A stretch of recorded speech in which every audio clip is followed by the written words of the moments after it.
আমাদের আমলনামা আল্লাহর সামনে আল্লাহর দরবারে নিয়ে হাজির করা হচ্ছে। এর জন্য হযরতে উসামা ইবনে যায়েদ রাদিয়াল্লাহু তাআলা আনহু থেকে বর্ণিত হাদিস বলেন, আমি আল্লাহ রাসূলকে দেখি এই মাস আসার পর আল্লাহ রাসূল এত নফল রোজা রাখেন, এত নফল ইবাদত করেন, তিলাওয়াত করেন, জিকির আজকার করেন। দেখে আমার মনে হয় রমজান এসে গেছে। আল্লাহ রাসূলকে আমি জিজ্ঞাসা করি, ইয়া রাসূলুল্লাহ সাল্লাল্লাহু আলাইহি সাল্লাম, এই মাসে আপনি এত বেশি করে ইবাদত, নফল ইবাদত কেন করেন? আল্লাহ রাসূল জবাব দেন, ও উসামা ইবনে যায়েদ, তুমি মনে হয় জানো না এই মাস হলো সেই মাস যেই মাসে আমার আমলনামা আমার রব আল্লাহর সামনে নিয়ে হাজির করা হচ্ছে। বলে সুবহানাল্লাহ। এর জন্য আমি চাই আমার আমলনামা যখন আল্লাহর সামনে হাজির করা হবে, তখন আল্লাহ যদি আমার দিকে তাকায়, আল্লাহ দেখবে আমি রোজার অবস্থায়, আমি নামাজের অবস্থায়, আমি জিকিরের অবস্থায়, আমি তিলাওয়াতের অবস্থায়, তাসবির অবস্থায়। বলে সুবহানাল্লাহ। যে নবীর জীবনে কোনো গুনাহ, নিষ্পাপ মাসুম আল্লাহ যাকে ঘোষণা দিয়েছেন, সেই নবী ইচ্ছা হলো আমার আমলনামা যখন আমার রবের সামনে হাজির করা হবে, আমি যেন তার গোলামিতে, তার ইবাদতে থাকি। বলে সুবহানাল্লাহ।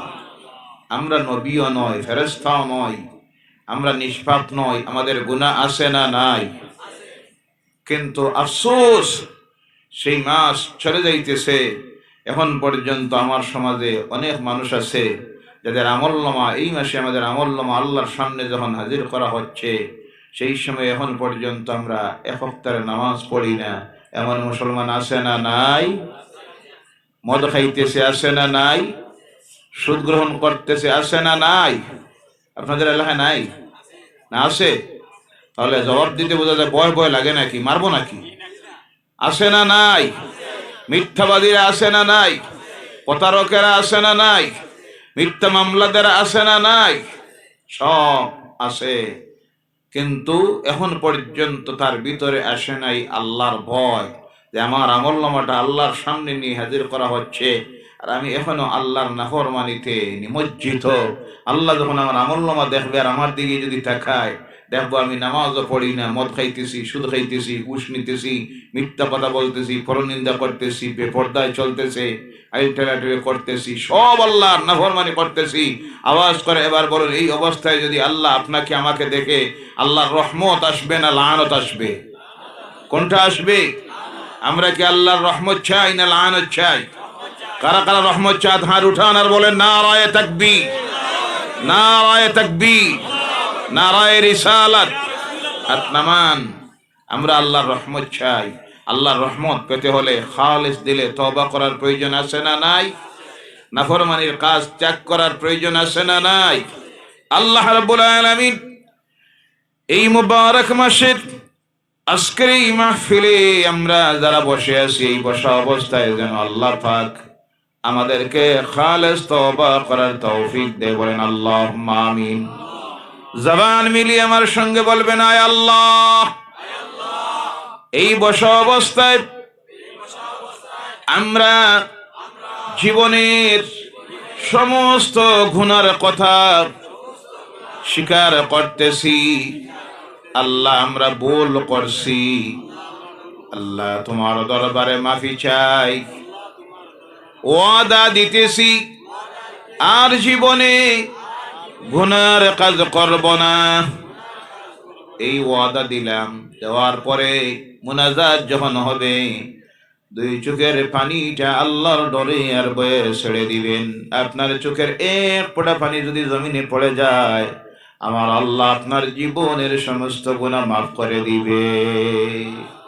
সুবহানাল্লাহ নাই? আর জোরে বলেন সুবহানাল্লাহ। আল্লাহ আমাদেরকে খালেস তওবা করার জন্য সুযোগটা দে, তৌফিক দে। সকলে বলেন আল্লাহুম্মা আমিন। ভাইরা আমার, আজকে যে আমার সমাজে সবচেয়ে বেশি আল্লাহর নাফরমানির কাজ যে সমাজের মধ্যে ঢুকেছে, আমার মনে হয় সেই সমাজ হলো মুসলমান সমাজ। কথা ঠিক কি না? চোরের সংখ্যা বেশি না কম? কথা বলবেন। ধোঁকাবাজের সংখ্যা বেশি না কম? এরপরে মিথ্যা কথায় অ্যাডভান্স কারা? আমরা। কথা ঠিক কি না? অপরিষ্কার অপরিচ্ছন্নতার দিকে যেদিকে আপনি যান সেই দিকে গেলে পরে দেখবেন এই সমাজের মানুষ সব চাইতে বেশি আজকে আল্লাহর নাফরমানির দিকে। তার কারণ কি? এটা তো হওয়ার কথা নয়। নিশ্চয় মূল্যায়নের প্রয়োজন, বিশ্লেষণের প্রয়োজন। কেন আমার এই সমাজের মধ্যে আল্লাহর নাফরমানির কাজ যত দিন যাইতেছে বাড়তেছে? তার কারণ হলো শুধু আমরা নয়, এমন একটা সমাজ তৈরি হয়েছিল মক্কার জমিনে, যে সমাজের মানুষগুলির মধ্যে এমন একটা আল্লাহর নাফরমানির কাজ বাকি ছিল না, সব তারা করত। মদ পান করা স্বাভাবিক ছিল, 24 ঘন্টা মদ পান করত। নারী অপহরণ, নারী দর্শন, জেনা, জন্তু জানোয়ারের মতো প্রকাশ্যে রাজপথে করত। বলেন নাউজুবিল্লাহ। হিংসা, বিদ্বেষ, মারামারি, এমন কোনো কাজ বাকি ছিল না। নিকৃষ্টতায় পৌঁছতে পৌঁছতে গিয়ে এমন অবস্থায় পৌঁছেছিল যে বাবা জন্ম দিত, জন্মদাতা বাবা তার স্ত্রীর গর্ভ থেকে মেয়ে সন্তান জন্ম নেওয়ার পর সঙ্গে সঙ্গে নিজে নিয়ে জীবন্ত মেয়েটাকে গর্ত করে মাটি চাপা দিত। নাউজুবিল্লাহ। আকৃতিতে ছিল মানুষ, আর প্রকৃতিতে হয়ে গিয়েছিল জন্তু জানোয়ার। নাউজুবিল্লাহ, বলেন নাউজুবিল্লাহ। সেই অবস্থায় যখন পৌঁছে গেল, আল্লাহ রাসূল চিন্তার মধ্যে পড়লেন যে এই মানুষগুলিকে কিভাবে নাজাত দেওয়া যায়, এই মানুষগুলিকে কিভাবে মুক্ত করা যায়, গুনাহের রাস্তা থেকে কিভাবে ফিরানি যায়, জাহান্নামের রাস্তা ধরেছে তার থেকে তাদেরকে কিভাবে ফিরানি যায়। গোষ্ঠীদ্বন্দ্ব করে করে এরার ভগবান মানে না। আল্লাহ তো বলে গেল কেউ কার ভগবান মানতে রাজি হয় না। 360টা গোষ্ঠী ছিল, প্রত্যেক গোষ্ঠীর একটা ভগবান তৈরি করে আমার আল্লাহর ঘরের ভিতরে নিয়ে ঢুকাইয়া রাখা হলো। বলো নাউজুবিল্লাহ। এই অবস্থায় যখন পৌঁছে গেছে, আল্লাহ রাসূল এদের অবস্থা দেখে চিন্তা করেন, আল্লাহ এই মানুষগুলিকে হেদায়েতের রাস্তায় কিভাবে আনা যায়। চিন্তা করে আল্লাহ রাসূল মক্কার পশ্চিমী পাহাড়, যে পাহাড়ের নাম আজকে হয়েছে জবলের নূর, আলোর পাহাড়, সেই পাহাড়ের গুহার মধ্যে গিয়ে বসে আল্লাহ রাসূল ধ্যান করেন আর আল্লাহর নাম নিতে থাকেন। কোন সময় 10 দিন, 15 দিন, সপ্তাহ দিন, মাস দিনের খাবার নিয়ে যেতেন। খাবার যখন শেষ হয়ে যেত আবার নেমে আসতেন। কোন সময় খাবার শেষ হলে মা খাদিজাতুল কুবরা রাদিয়াল্লাহু তাআলা আনহা সেখানে নিয়ে খাবার পৌঁছাইয়া দিতেন। আল্লাহ রাসূল চিন্তা করেন, আল্লাহ তোমার সৃষ্টি আশরাফুল মাখলুক এই মানুষগুলি কিন্তু শয়তানের ওয়াসওয়াসায় পড়ে গুমরাহির রাস্তায় গিয়ে এত নিচে নামলো, কি দিয়ে হেদায়েত দেওয়া যায়? আমার নবীর বয়স হয়ে গেল 40 বছর। কত বছর? 40 বছর যখন পূর্ণ হয়েছে যেই দিন, আল্লাহ তার সর্বশ্রেষ্ঠ ফেরেশতা হযরতে জিবরাইলকে পাঠাইয়া দেয় আখেরি জমানার নবী, আপনার আমার নবী মুহাম্মদুর রাসূলুল্লাহ সাল্লাল্লাহু আলাইহি ওয়াসাল্লামের কাছে। আর সেই জিবরাইল এসে বলেন, ও মুহাম্মদ, আপনি যে চিন্তা করতেছেন এই মানুষগুলির যে অবস্থা হয়েছে, এর থেকে তাদেরকে যদি ফিরাইয়া আনতে হয়, হেদায়েত যদি দিতে হয়, 1 নম্বরে তাদের ভিতরে বিশ্বাস ঢুকাইয়া দিতে হবে আল্লাহর। কার? আপনি তাদের কাছে গিয়ে বলুন, তারা যেন পড়ে, আপনারাও পড়ুন আমার সঙ্গে, লা ইলাহা ইল্লাল্লাহু মুহাম্মাদুর রাসূলুল্লাহ সাল্লাল্লাহু আলাইহি ওয়াসাল্লাম। এবং তারা যেন সঙ্গে পড়ে, আবার পড়ুন, আশহাদু আল্লা ইলাহা ইল্লাল্লাহু ওয়াহদাহু লা শারীকা লাহু ওয়া আশহাদু আন্না মুহাম্মাদান আবদুহু ওয়া রাসূলুহু।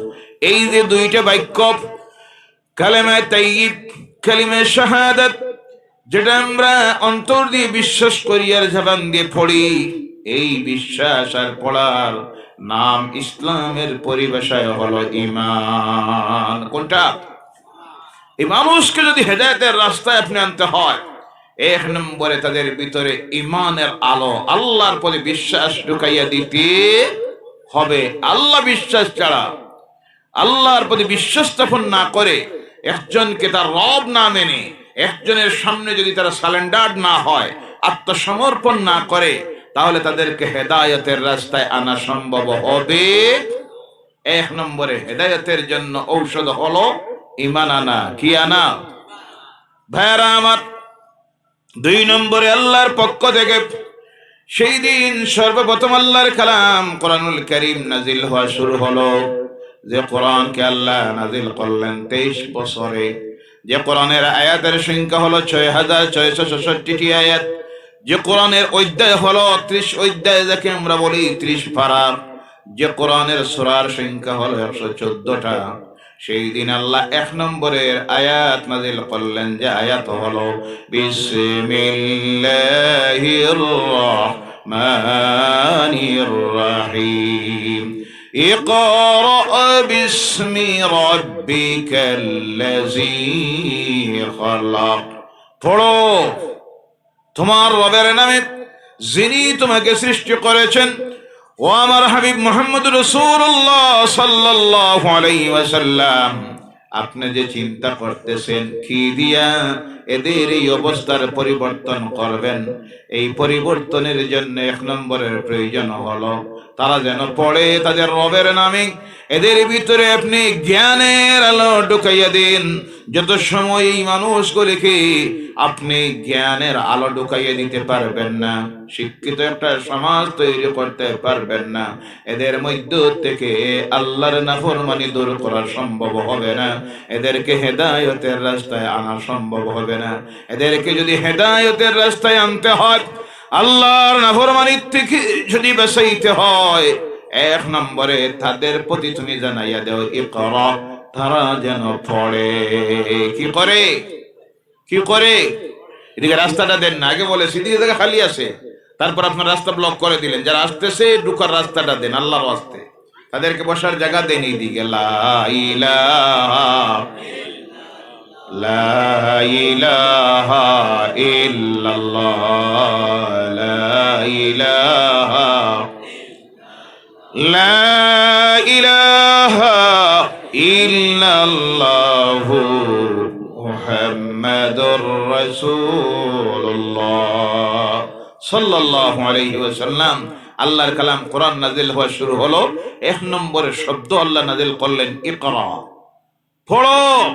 পড়ো, কারণ পড়া ছাড়া কোন জাতির সমাজের উন্নতি সম্ভব নয়। নৈতিক চরিত্রের পরিবর্তন যদি মানুষের আনতে হয়, তাহলে জ্ঞানের আলো ছাড়া সম্ভব নয়। আজকে যে আমার সমাজ সর্বদিক দিয়ে অধঃপতনের দিকে যাচ্ছে, অর্থনীতির দিক দিয়ে বলুন, সামাজিক মহব্বতের দিক দিয়ে বলুন, পরিষ্কার পরিচ্ছন্নতার দিক দিয়ে বলুন, রাজনীতির দিক দিয়ে বলুন, আর নৈতিক চরিত্রের আদর্শের দিক দিয়ে বলুন, আজকে যে অধঃপতনে আর অধঃপতনের দিকে যাওয়ার এক নম্বরের কারণ হলো এই জাতি আল্লাহর কালাম কোরআনুল কারীমের নাজিলকৃত আয়াতের এক নম্বরের শব্দকে অস্বীকার করার কারণে গোটা পৃথিবীতে আজ মুসলমানরা নির্যাতিত, অত্যাচারিত, লাঞ্ছিত, বঞ্চিত, শোষিত, তাদের মৌলিক অধিকার থেকে বঞ্চিত, সাংবিধানিক অধিকার থেকে তারা বঞ্চিত, তারা তা আদায় করতে পারতেছে না। এই জাতি নিজেকে প্রতিষ্ঠিত করতে পারতেছে না। দুর্বলতা থেকে দুর্বলতা কাটিয়ে সবল একটা জাতি হইতে পারতেছে না। তার কারণ হলো জ্ঞানের অভাব। কিসের অভাব? আওয়াজ করে বলেন, কিসের অভাব? জ্ঞান দুই প্রকার। কয় প্রকার? একটা জ্ঞান হলো দুনিয়ায় চলতে গিয়ে মানুষের যে জ্ঞানের প্রয়োজন হয়, যে জ্ঞানকে বলা হয় জেনারেল এডুকেশন, যেটা আমাদের দেশের high school, college, university, medical college, engineering college, polytechnical college, বিভিন্ন শিক্ষাঙ্গনে দেওয়া হয়, যেটা হলো দুনিয়ায় চলার জ্ঞান।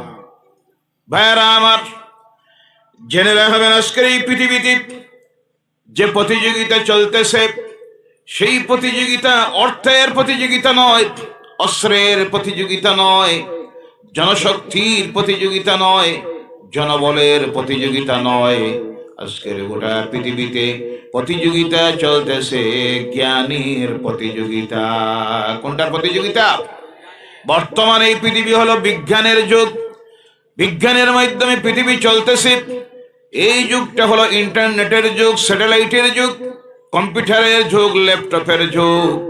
যেই যুগে আজকের পৃথিবীর মানুষ চন্দ্রে চলে গেছে, পৃথিবীর বিভিন্ন গ্রহে যাওয়ার চেষ্টা করতেছে। রিমোটের মাধ্যমে আজকে মানুষ সব পৃথিবীর সব চালাইতেছে।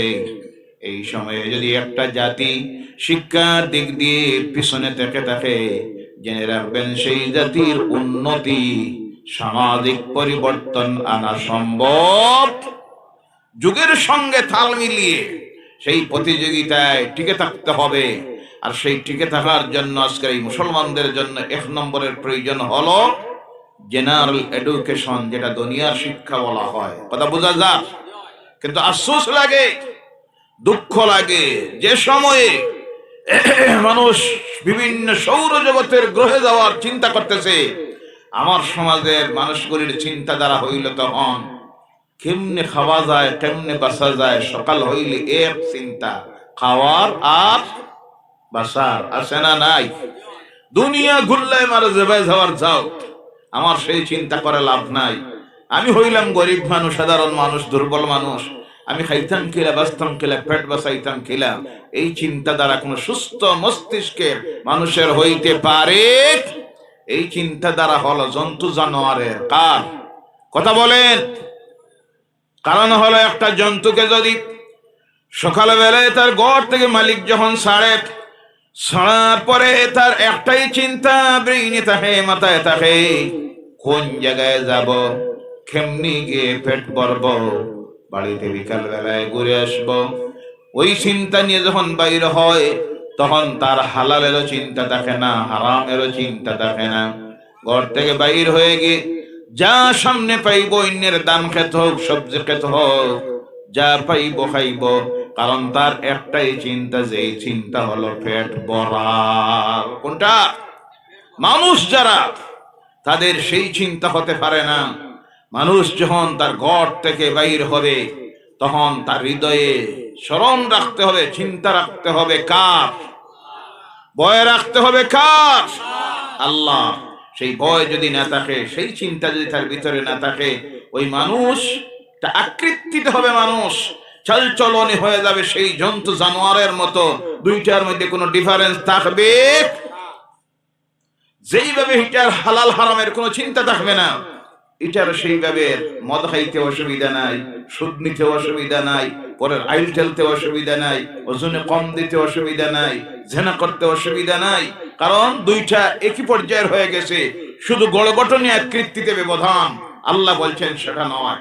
ওদেরকে বানাইছি জন্তু জানোয়ার, আর তোমাদেরকে বানাইছি আমার সৃষ্টি আশরাফুল মাখলুক মানুষ। বলো সুবহানাল্লাহ।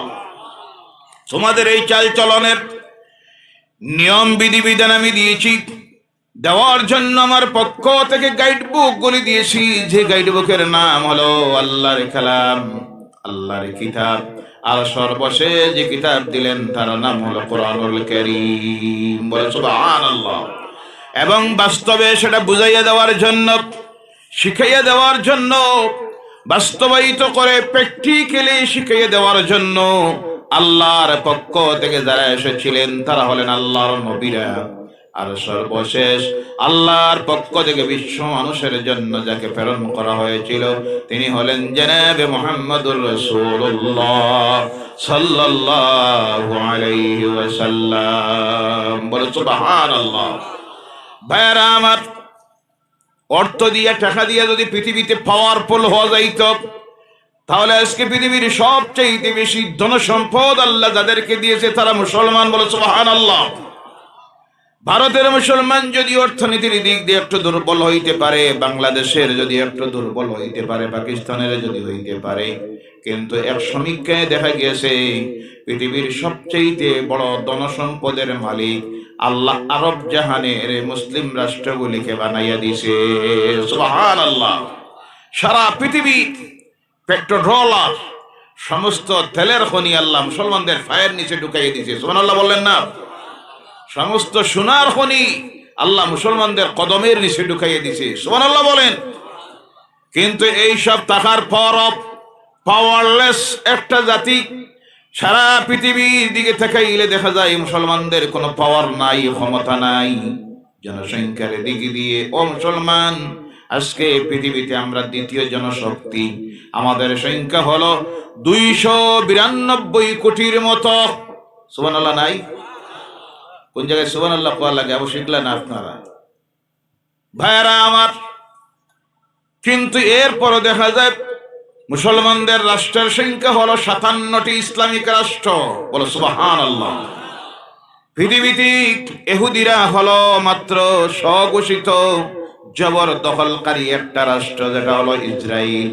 তাদের জনসংখ্যা সারা পৃথিবী মিলাইয়া 1 কোটির ঊর্ধ্বে। কিন্তু আজকে মুসলমানদের টাকা কোনো কাজে লাগলো না, ধনসম্পদ কোনো কাজে আসতেছে না, জনশক্তি দিয়ে কোনো কাজ তারা করতে পারতেছে না। শুধু একটা দেশ স্বঘোষিত আর 1 কোটির ঊর্ধ্বে জনগণ। শিক্ষার দিক দিয়ে অ্যাডভান্স হওয়ার কারণে, আধুনিক জ্ঞান বিজ্ঞানের দিক দিয়ে তারা অ্যাডভান্স হওয়ার কারণে পৃথিবীর 57টি ইসলামিক রাষ্ট্র আর 292 কোটির মতো মুসলমান অসহায় এতিম মিসকিনের মতো তাকাইতেছে। আর তারা বোমা হামলা করে করে ফিলিস্তিন নামের একটা রাষ্ট্রকে পৃথিবীর ইতিহাস থেকে নিশ্চিহ্ন করে দিতেছে। কথা ঠিক কিনা? তাতে প্রমাণিত হলো দন দিয়ে এখন আর টিকে থাকার দিন শেষ, জনশক্তি দিয়ে টিকে থাকার দিন শেষ। এখন যে শক্তি পৃথিবীতে চলতেছে সেই শক্তির নাম হলো জ্ঞানের শক্তি। কথা ঠিক কিনা?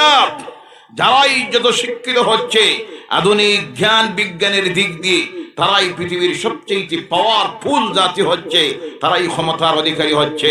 যার প্রমাণ পৃথিবীতে আর সবচেয়ে বেশি ক্ষমতাধর যারা, তারা হলো ইহুদিরা আর নাসারারা, খ্রিস্টানেরা। কারণ শিক্ষার দিক দিয়ে তারা যখন অ্যাডভান্স হয়েছে, সারা পৃথিবীকে তাদের গোলাম বানাইয়া পায়ের নিচে রেখে দিছে। কথা ঠিক কিনা? ও আমার ভাইয়েরা মুসলমানেরা, এর জন্য আল্লাহর ওয়াস্তে অনুরোধ রাখি, এই পৃথিবীতে যদি আজকে আমাদের যে দুরবস্থা তৈরি হয়েছে, এই দুরবস্থা থেকে যদি আমরা পরিত্রাণ পেতে হয়, সেই দুর্বল অবস্থার থেকে যদি আমরা এগিয়ে আসতে হয়, তাহলে 1 নম্বরের যে হাতিয়ার আমাদের হাতে নিতে হবে, এটা স্ট্যান্ড গান নয়, মিসাইল নয়, AK-47 রাইফেল নয়, যুদ্ধ বিমান নয়। 1 নম্বরে বিশ্ব মুসলমান যে হাতিয়ার হাতের মধ্যে নিতে হবে, সেই হাতিয়ারের নাম হলো জ্ঞানের মশাল। বলো সুবহানাল্লাহ। জানি একজন ভলান্টিয়ার দিবা, এদিকে ঢোকার রাস্তা নাই নাকি? জি, এটা তো আর কয়বার কইতে, আপনিও কইলে আমিও তো কইলাম। যারা বাংলা ভাষা বুঝেন আপনি কোন ভাষায় কইতে? সুবহানাল্লাহ ওয়ালহামদুলিল্লাহ, সুবহানাল্লাহ ওয়ালহামদুলিল্লাহ,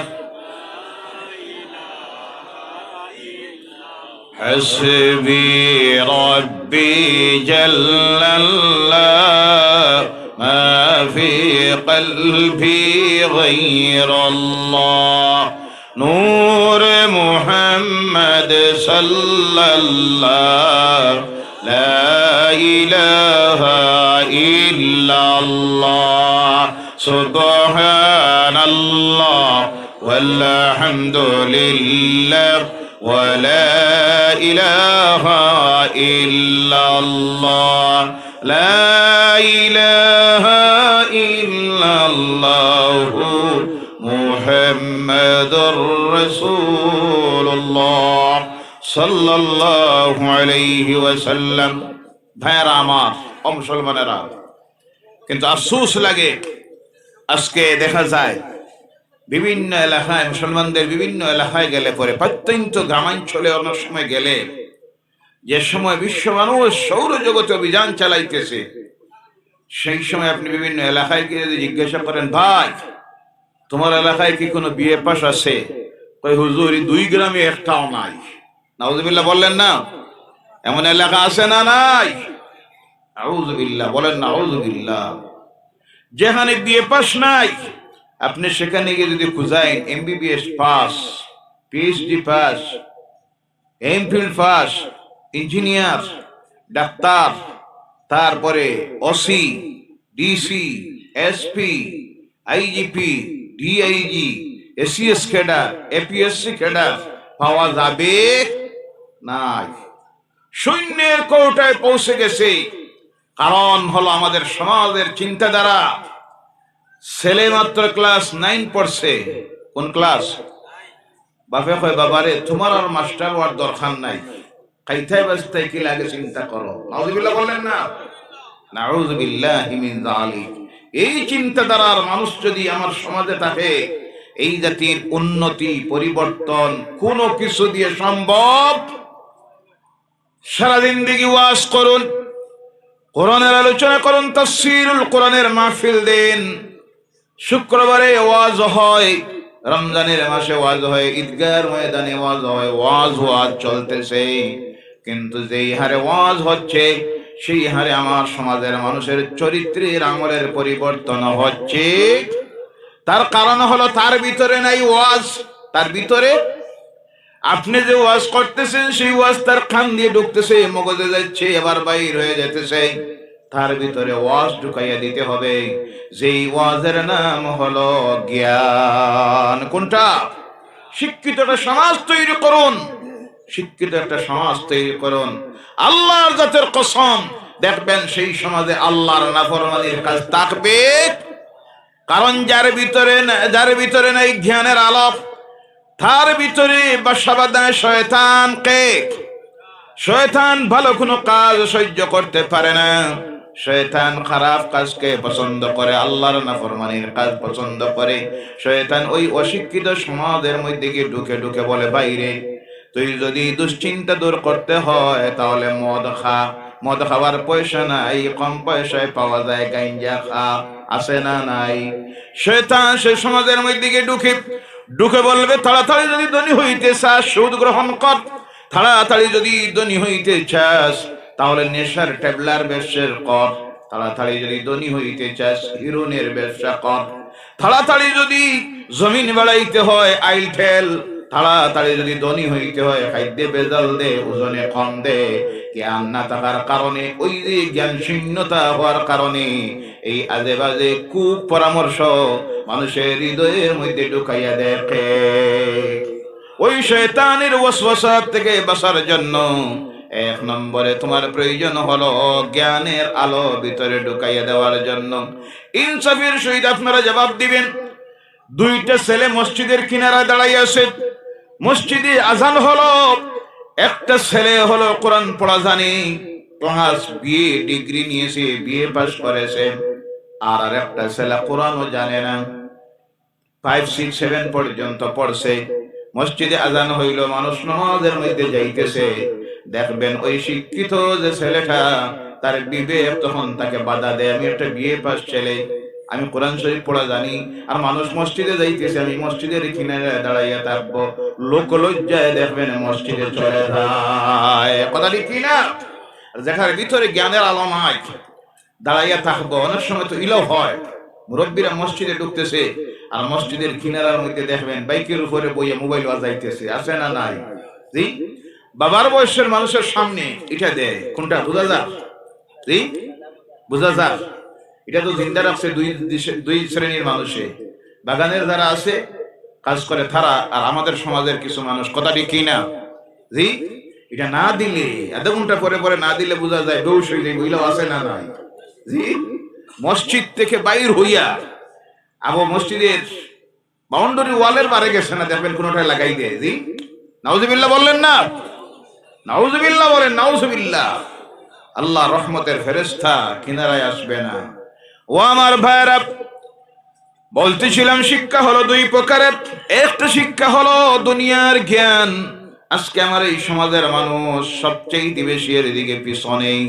এক সমীক্ষায় দেখা গিয়েছে আমাদের এই দেশে একটা সমীক্ষা চালানি হয়েছিল শিক্ষার উপরে, জ্ঞানের উপরে। দেখার পরে গিয়ে দেখা যায় ভারতের মধ্যে সবচেয়ে শিক্ষার দিক দিয়ে এখন পিছনে যে জাতি, যে সমাজের মানুষ, তারা মুসলমান। বলো নাউজুবিল্লাহ। আরো জোরে বলেন নাউজুবিল্লাহ।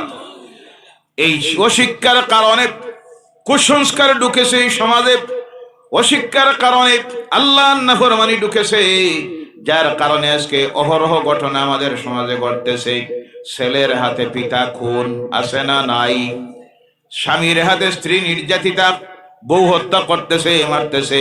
এই শিক্ষার অভাবে জাতির মধ্যে দেখা দেওয়ার কারণে আজকে থানা আর কোর্টে জিন্দা রাখছি আমরা।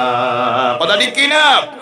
থানার বারিন্দায় দেখবেন দাড়ি থাকা মুরব্বী, মাথায় টক্কিও আছে, নাম্বার পাঞ্জাবি আছে, থানার বারিন্দায় বারিন্দায় ঘুরতেছে, আছে না নাই? আর কোর্টের বারিন্দায় গিয়ে দেখেন না কারা উকিল সাহেবরে জিন্দা রাখছে আর কোর্টে বাসাইয়া রাখছে আমরা। নাউজুবিল্লাহ বলেন, আর জোরে বলেন নাউজুবিল্লাহ।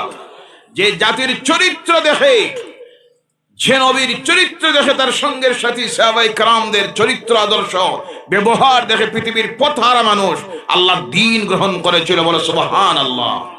আজকে সেই সমাজের সেই জাতির মানুষের চরিত্র, খাসলত, ব্যবহার দেখে অন্য ধর্মের মানুষের বমি হওয়ার ভাব হয়ে যায়, নফরত আর নফরত। এরাই নাকি মুসলমান, এই নাকি ইসলামের শিক্ষা। এই জাতির চরিত্র কি? নিচে নামতে নামতে গিয়ে এমন অবস্থায় পৌঁছেছে ছাগল পর্যন্ত চুরি করে, মুরগি চুরি করে, আছে না নাই? জোরে বলেন নাউজুবিল্লাহ। এর কারণ হলো এক নম্বরের আল্লাহর কালাম কোরআনকে স্বীকার করা হয়েছে যে এক শব্দ, প্রথম আল্লাহ যে শব্দ নাযিল করেছিলেন, ইকরা, পড়ো পড়ো। ভাইরা আমার, এর কারণে এই সমাজের, এই জাতির যদি পরিবর্তন আনতে হয়, এমন একটা সমাজ তৈরি করতে হবে যে সমাজ হবে শিক্ষিত সমাজ। বলো আলহামদুলিল্লাহ। আল্লাহ যেন তৈরি করার তৌফিক দেয়। আরো জোরে বলেন আল্লাহুম্মা আমিন। এক বেলা না খেয়ে নিজের বাচ্চাটাকে শিক্ষিত বানান, ভালো খাবার না খেয়ে নিজের ছেলেকে মেয়েকে শিক্ষিত বানান, ভালো কাপড় পরিধান না করে নিজের ছেলে মেয়েকে সুশিক্ষায় শিক্ষিত বানান। খবরে যাওয়ার পর এই কাপড়ের খাবারের প্রয়োজন হবে না, সেই আওলাদের ওসিলায় আল্লাহ আপনাকে জান্নাতি বানাইয়া দিবে, বলে সুবহানাল্লাহ। আর বেশ বেশ করে খাইলাম, ভালো পরিধান করলাম, ভালো বাড়ি গাড়ি হইল, নাফরমান আওলাদ, অশিক্ষিত আওলাদ যদি জমিনে রেখে যান, কবরে গিয়ে আরাম পাওয়া যাবে? শবে বরাতের রাত্রিতে দেখা যায় অনেকের আওলাদ মা বাপের কবরের কিনারায় গিয়ে দাঁড়ায়। সেই রাত্রিতে মা বাপের কবর জিয়ারতে যাওয়া, কবরস্থানে গিয়ে কবর জিয়ারত করা আমার রাসূলের সুন্নাত, বলে সুবহানাল্লাহ। করেন আপনারা? সকালে করেন? ফতোয়া আবু আইসে না, নাজাইজের ফতোয়া আইসে না?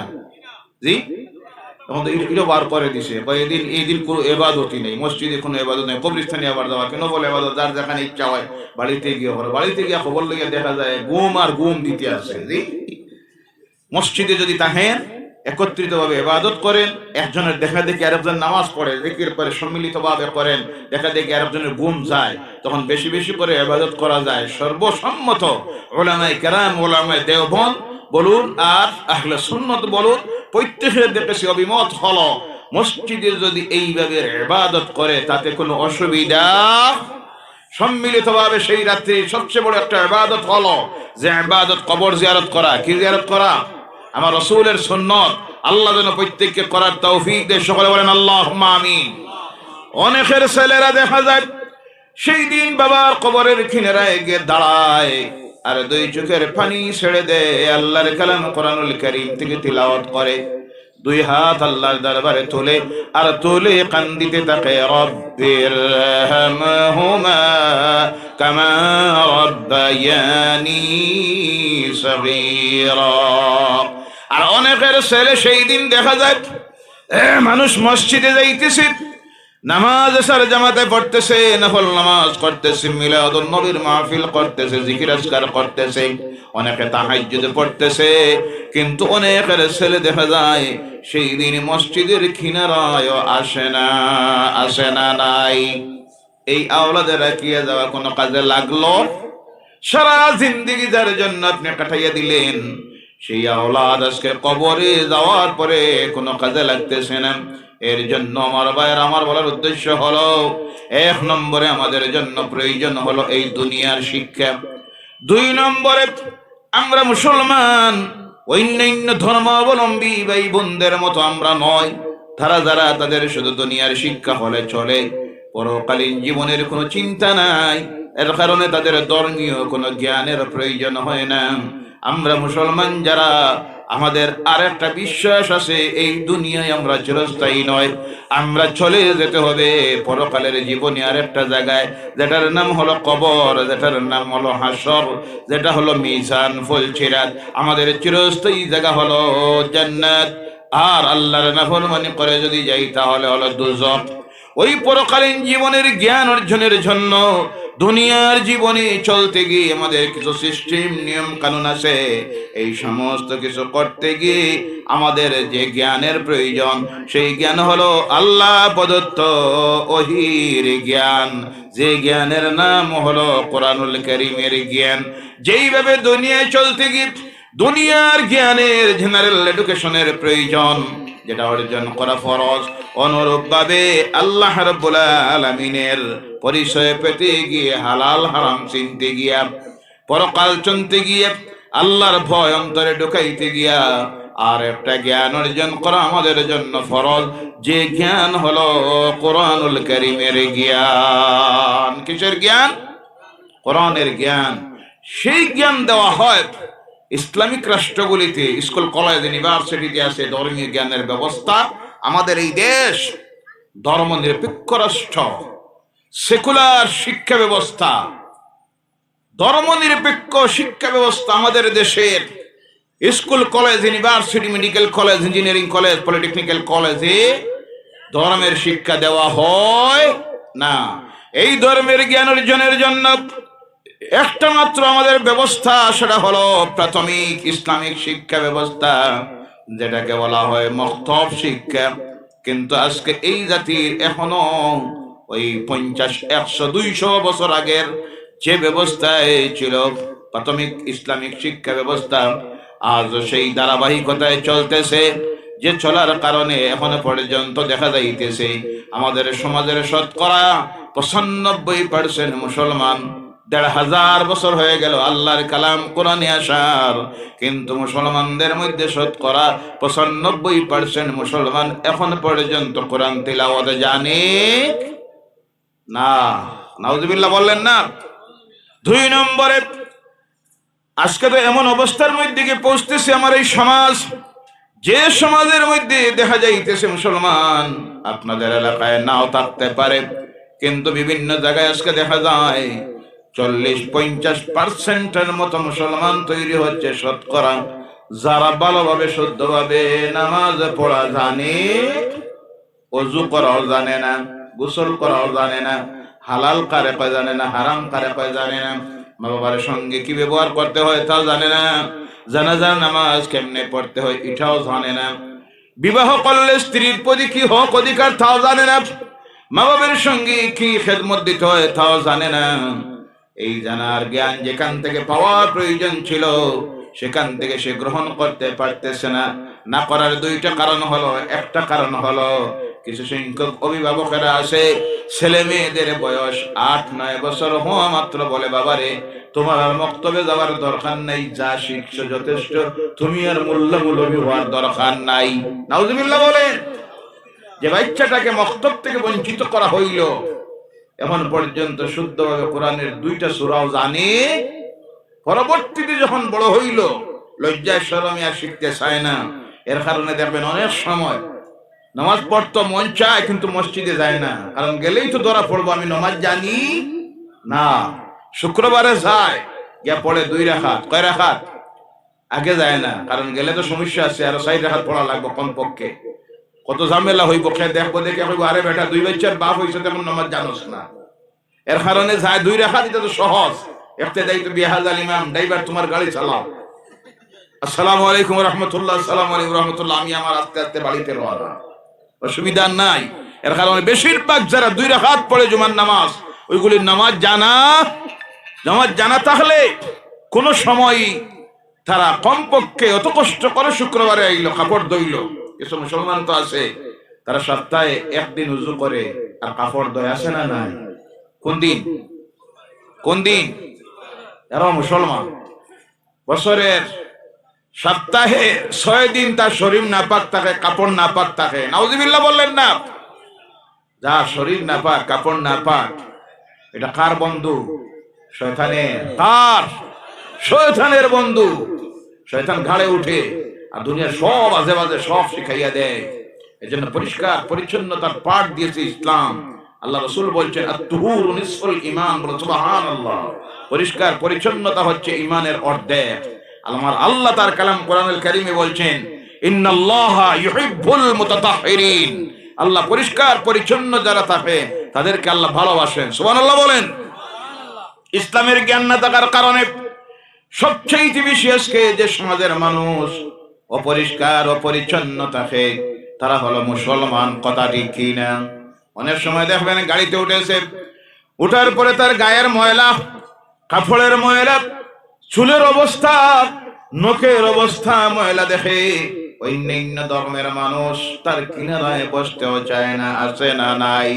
কিন্তু মুসলমান দুনিয়ার সবচেয়ে পরিষ্কার পরিচ্ছন্নতার পাঠ যে ধর্ম দিয়েছে তার নাম ইসলাম, যে ধর্মগ্রন্থ দিয়েছে তার নাম কোরআন, আর যিনি শিখাইয়া দিয়ে গেছেন তিনি হলেন মুহাম্মদুর রাসূলুল্লাহ সাল্লাল্লাহু আলাইহি ওয়াসাল্লাম।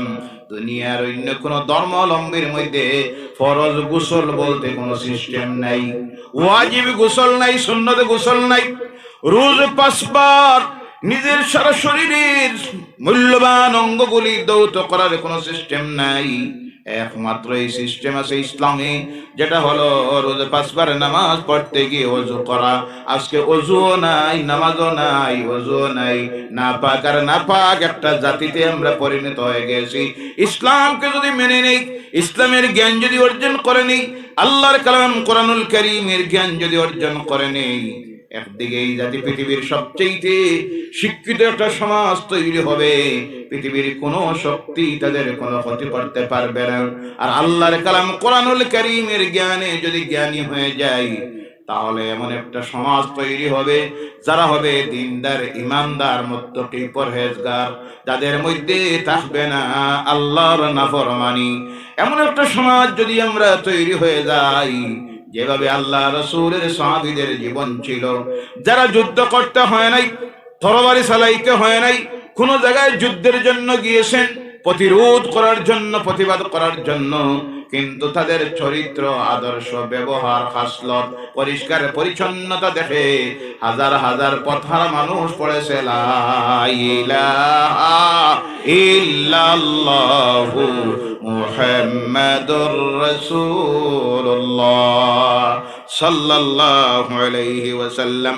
ও আমার ভাইরা মুসলমানেরা, এর জন্য আল্লাহর ওয়াস্তে অনুরোধ রাখি, নিজের ছেলে মেয়েগুলিকে দুনিয়ার শিক্ষায় সুশিক্ষিত বানান, আর ধর্মের শিক্ষার দিকে দিয়ে কম পক্ষে আল্লাহর কালাম কোরআনুল কারীমের তিলাওয়াতকারী শিখান, তিলাওয়াত যেন শুদ্ধ শিখতে পারে।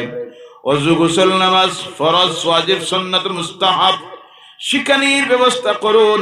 এই শিখানির দায়িত্ব 1 নম্বরে যে নিতে হবে, সে হবে ওই বাচ্চাটার মাকে। আমরা শুধু তো চাইয়া থাকি স্কুলের শিক্ষকের দিকে আর মক্তবের মেসাবের দিকে। কি মেসাব রাখলাম, মেসাবে কি পড়াই? জি, 2 বছর হইল, 3 বছর হইল আমার বাচ্চাটা নামাজ শিখলো না, কোরআন তেলাওয়াত শিখলো না। আর শিক্ষক স্কুলের শিক্ষকের সঙ্গে থাকবে সে 4 ঘন্টা, কয় ঘন্টা? বা 5 ঘন্টা। মক্তবের শিক্ষকের এখানে যাওয়ার পরে থাকবে 1 ঘন্টা। কয় ঘন্টা? 1 ঘন্টা। কারণ বাচ্চা মক্তবে যায় 7টার সময়, 8টায় ক্লাস শেষ, 9টা, 9:30 স্কুলের উপস্থিতি দিতে হয়। প্রশ্ন আসতে পারে 7টায় যায় কেন? 7টায় যাওয়ার কারণ হলো তার বাপ যেটা, এটা হলো পাক্কা বেনমাজি। কথা ঠিক কিনা? বাপ ঘুম থেকে উঠে 8টায়, যেটা ঘুম থেকে উঠে 8টায়, তার বউ উঠবো 7টায়। স্বাভাবিক নিনা না? এই বাপ যদি ঘুম থেকে উঠতো, মসজিদ থেকে যখন আওয়াজ দেওয়া হয় আসসালাতু খায়রুম মিনান নাওম, বাপ যদি উঠে মসজিদের দিকে রওনা হইতো, বউ ডর আসে না নাই? মসজিদ থেকে যদি স্বামী দেখে আমি এখনো নামাজ পড়ি না, অসুবিধা আছে না নাই? বউ তখন আল্লাহর ডরে হোক আর স্বামীর ডরে হোক ঘুম থেকে উঠে যাইতো, নামাজ পড়তো, চিন্তা করতো স্বামী মসজিদ থেকে আসতেছেন, চা দেওয়ার প্রয়োজন, চা রেডি করতো।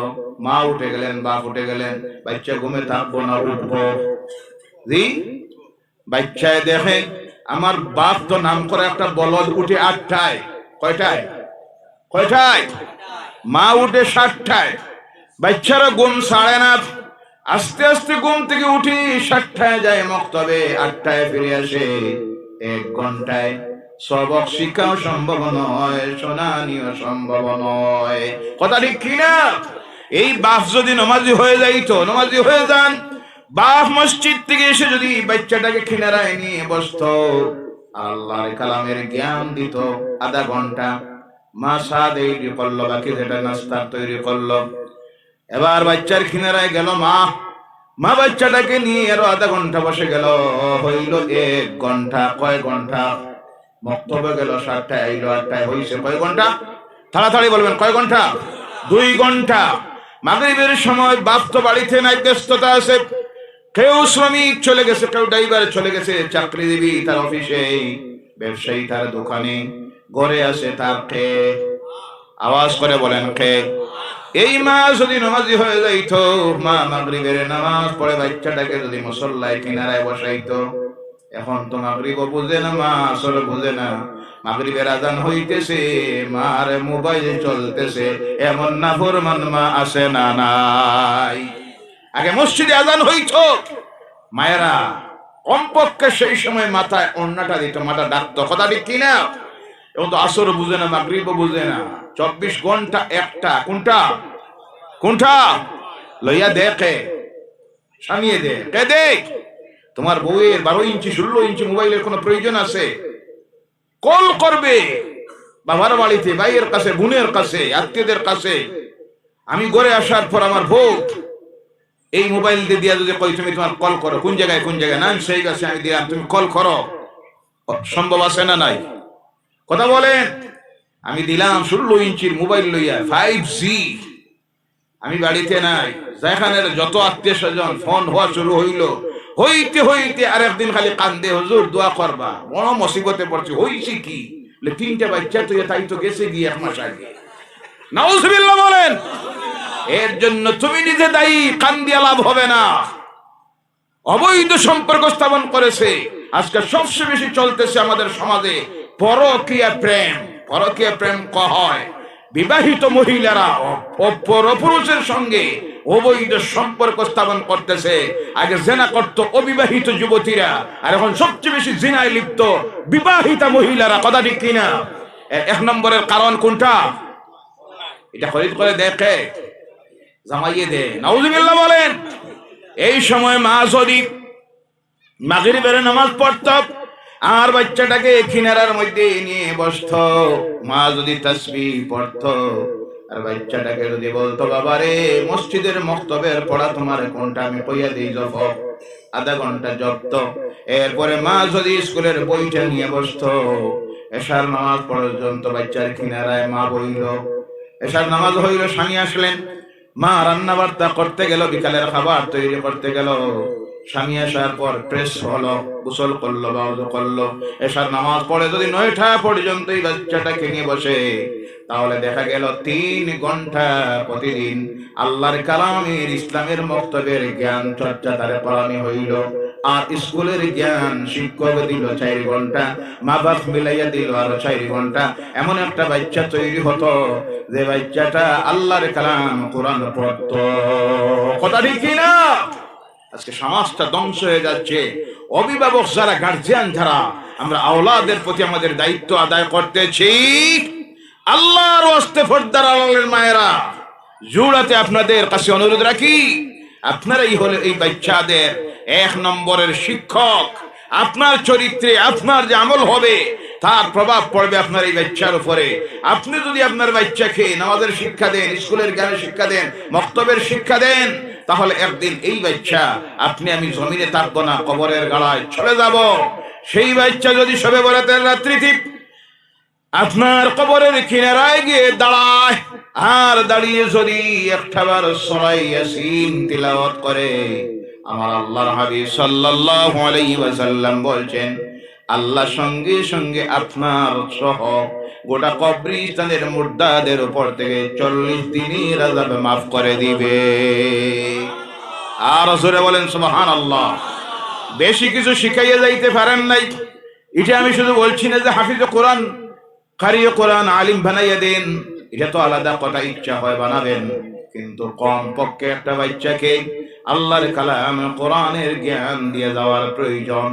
যদি দিয়ে যাইতে পারেন, আর কিছু পারোক না পারোক, শুক্রবারের দিন বা যে কোনো দিন আপনার কবরের কিনারায় গিয়ে যদি দাঁড়ায়, আর দাঁড়িয়ে যদি 3 বার, বেশি না 3 বার, কয়বার সূরা ইখলাস যদি তিলাওয়াত করে শুদ্ধভাবে, কুল হুয়াল্লাহু আহাদ আল্লাহুস সামাদ লাম ইয়ালিদ ওয়া লাম ইউলাদ ওয়া লাম ইয়াকুল লাহু কুফুয়ান আহাদ, একবার তিলাওয়াত করলো, আল্লাহ তিলাওয়াতকারী আর যাদের উপরে সওয়াব বখশে দেয়, উভয়ের আমলনামায় আল্লাহ 10 পারা কোরআন তিলাওয়াতের সওয়াব লিখে দেয়। 3 বার তিলাওয়াত করলো, কমপ্লিট 30 পারা কোরআন তিলাওয়াতের সওয়াব আল্লাহ তিলাওয়াতকারী আমলনামায় লিখে দিল। আর হাত তুলে যখন বলল, আল্লাহ আমার ওই যে মা বাপ অন্ধকার কবরের গাড়ায় শুয়েছেন, ওই তিলাওয়াতের সওয়াবটুকু তাদের কবরে পৌঁছাইয়া দাও, সঙ্গে সঙ্গে আল্লাহ ওই কবরবাসী যারা তাদের আমলনামায় কমপ্লিট কোরআন তিলাওয়াতের সওয়াব পৌঁছাইয়া দেয়। বলো সুবহানাল্লাহ। ওই তিলাওয়াত করে আল্লাহর দরবারে যদি হাত তোলে কোন আওলাদ আর 2 চোখের পানি ছেড়ে দিয়ে আল্লাহর কাছে যখন দোয়া করে, পড়ুন আমার সঙ্গে, রব্বির হামহুমা কামা রব্বায়ানি সগীরা, সঙ্গে সঙ্গে আল্লাহ রাব্বুল আলামিন এই আওলাদ যত বড় আল্লাহর নাফরমান হোক না কেন, এই কোরআন তিলাওয়াতের খাতিরে আর 2 চোখের পানি আল্লাহর দরবারে ছেড়ে দিয়া আল্লাহর কাছে এই দোয়া করার কারণে আল্লাহ তার মা বাবার কবরের আযাব মাফ করে দেয়। বলো সুবহানাল্লাহ। আল্লাহ সেইভাবে আওলাদ, সেইভাবে সুশিক্ষিত আওলাদ, সেইভাবে শিক্ষিত একটা সমাজ যেন আমাদেরকে গঠন করার তৌফিক দেয়। সকলে বলেন আল্লাহুম্মা আমিন। ওয়া মা আলাইনা ইল্লাল বালাগ ওয়া আখিরু দাওয়ানা আলহামদুলিল্লাহি রাব্বিল আলামিন। মাত্র 5টা মিনিট।